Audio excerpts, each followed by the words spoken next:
As President Trump and Vladimir Putin are preparing for this Alaskan summit this week over the war in Ukraine, some European leaders are worried about what those two presidents will talk about and agree upon. Right. Well, let's get right to Fox's Madeline Rivera. She joins us live with more on what is expected during Friday's big talks. Madeline, good morning.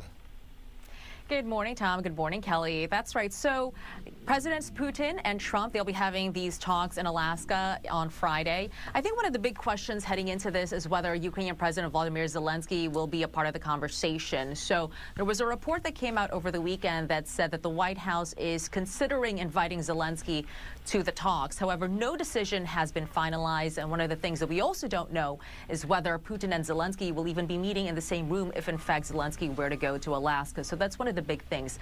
Regardless, though, Zelensky maintains that there will be no truce without Ukraine's input. When we talk about the concerns that European officials have, they're concerned that Ukraine might get sidelined in these talks. And they actually came out with a joint statement over the weekend saying that any truce must have Ukraine's thoughts, must have their considerations as well. They also maintain that there should be an immediate and unconditional ceasefire, and that is crucial. And they say once that is accomplished, then they'll be able to negotiate an end to the war. Zelensky also said over the weekend, this is notable, they said that Ukraine will not be ceding any territory to Russia, and that is important because Russia reportedly wants Ukraine to hand over its eastern region, where a lot of Russian forces, have already occupied that region. Yeah, so we'll see. Zelensky's not budging on that. Right, and we know it is going to be a much talked about talk on Friday, a lot building up to it, and then, of course, what they talk about during that meeting. Madeline Rivera, thank you so much for your insight from D.C. this morning.